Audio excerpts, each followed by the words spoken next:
अस्सलाम वालेकुम दोस्तों। 1978 में रशिया के एक दूर दराज इलाके में एक हेलीकॉप्टर उड़ रहा था। रशिया में एक दरिया है अबैकन रिवर। ये जगह इसी दरिया के पास थी। ऊंचे घने जंगलात और पहाड़ थे। इस जगह दूर दूर तक कोई इंसान रहने का सोच भी नहीं सकता। यहाँ सबसे करीबी गांव भी 250 किलोमीटर दूर था। इस हेलीकॉप्टर पर कुछ साइंटिस्ट सवार थे। इन लोगों ने यहाँ का सर्वे करना था क्योंकि यहाँ पर कोई पहले आया ही नहीं था। लेकिन दोस्तों ये लोग हैरान रह गए क्योंकि इन्हें दूर से एक जगह एक घर सा बना हुआ नजर आया। इन्होंने फौरन हेलीकॉप्टर को एक जगह लैंड किया। इस घर को देखने के लिए इनको कई घंटे पैदल चलना पड़ा। ये हैरान थे कि ऐसे सुनसान इलाके में कौन रह सकता है और क्यों। दोस्तों अगले कुछ घंटों पहाड़ों में घने जंगलों में पैदल चलने के बाद ये फाइनली इस घर के सामने पहुंच गए। ये एक हट सा था जिसके आसपास कुछ सब्जियां भी उगी हुई थी। दोस्तों ये घर लकड़ियों से बनाया गया था। इस घर के अंदर से एक बूढ़ा आदमी निकला। ये आदमी भी इन लोगों को देखकर हैरान रह गया। इसने इनको घर के अंदर आने की दावत दी। इस आदमी ने अपना नाम कार्ल प्लेगोव बताया। इसके साथ इसके 4 बच्चे यहाँ रहते थे, मॉडर्न दुनिया से दूर, बिल्कुल अकेले। इसके बच्चों के नाम सेवन, नतालिया, डिमिट्री और अगाफिया थे। दोस्तों इन साइंटिस्ट के ज़हन में पहला सवाल यही था कि ये फैमिली है कौन और इस जगह क्यों रह रही है। कार्ल ने जब इन लोगों को अपनी कहानी बताना शुरू की तो ये साइंटिस्ट हैरान रह गए।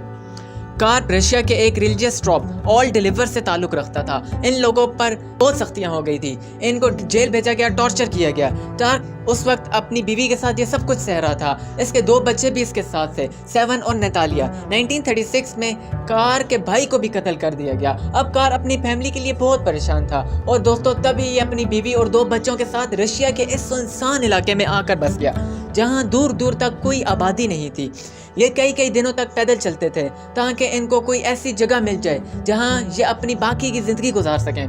दोस्तों इनके पास सामान ना होने के बराबर था। इन्होंने लकड़ियाँ काट कर अपना छोटा सा घर बनाना शुरू किया। लेकिन इस जगह सरवाइव करना आसान काम नहीं था और वो भी यहाँ पर 2 बच्चों के साथ। यहाँ शदीद सर्दी भी पड़ती थी। ये जगह बर्फ़ से ढक जाया करती थी। लेकिन इन दोनों मियाँ बीवी ने हार नहीं मानी। दोस्तों इनके पास कुछ बर्तन वगैरह थे जैसे कि पैन, केतली वगैरह। ये लोग आलू, बेरीज और कभी कभार किसी छोटे जानवर का शिकार कर कर अपना खाना पूरा करते थे।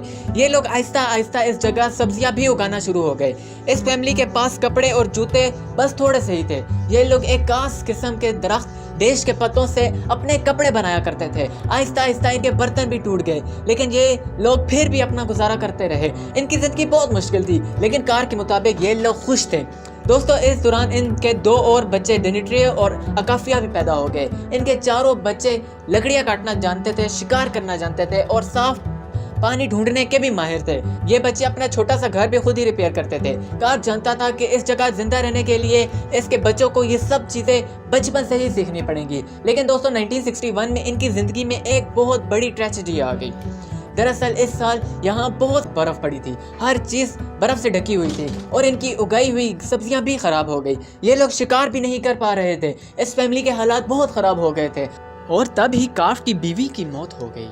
ऐसे सुनसान इलाके में रहने का ये नुकसान ज़रूर होता है कि अगर कोई बीमार हो जाए तो इसके पास ना कोई दवाई होती है और ना ही कोई डॉक्टर होता है। उसके बाद से ये आदमी कार्ल अपने 4 बच्चों के साथ इस जगह रह रहा था। इसके बच्चे अब बड़े हो चुके थे। दोस्तों इन साइंटिस्ट ने जब कार्ल की कहानी सुनी तो ये लोग शौक रह गए। अगले कुछ अरसे तक ये लोग यहाँ काम की वजह से आते रहे और हमेशा इस फैमिली से मिल कर जाते थे।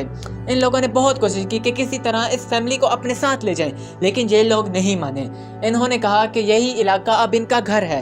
कार्ल यहाँ 40 साल से रह रहा था। इस फैमिली को कुछ पता ही नहीं था कि दुनिया में क्या कुछ हो रहा है। इस दौरान दूसरी जंग अजीम भी हुई। दुनिया बिल्कुल तब्दील हो गई लेकिन ये फैमिली सबसे दूर अपनी एक अलग दुनिया में रह रहे थे। दोस्तों इन साइंटिस्ट ने इनको काफ़ी सारी चीज़ें भी गिफ्ट की जैसे कि बर्तन, छुरी, चम्मच, नमक, अनाज, कागज़, पेन और टॉर्च वगैरह। ये चीज़ें इनकी बहुत काम आनी थी। इसके बाद इसकी फैमिली की कहानी बहुत मशहूर हो गई थी। पूरी दुनिया इनको जान चुकी थी। 1980s में कार्ल के 3 बच्चे मर चुके थे, सेवन, नतालिया और डिमिट्री। 1988 में कार्ल की भी मौत हो गई लेकिन इसकी आखिरी बेटी अकाफिया अभी भी यहाँ रह रही थी। ये औरत 1944 में पैदा हुई थी और आज भी जिंदा है। इसकी उम्र 80 साल है और ये बूढ़ी औरत आज भी इसी जगह अकेली रहती है। ये औरत कई दफ़ा यहाँ से बाहर भी जा चुकी है, कई दफ़ा इलाज के लिए, लेकिन इसका घर आज भी यहाँ मौजूद है जहाँ ये बूढ़ी औरत अकेली रहती है। امید کرتا ہوں کہ دوستوں آپ کو یہ ویڈیو بہت پسند آئی ہوگی. اگر آپ کو یہ ویڈیو پسند آئی ہے تو کائنڈلی کمنٹ سیکشن میں ضرور بتائیے گا. شکریہ.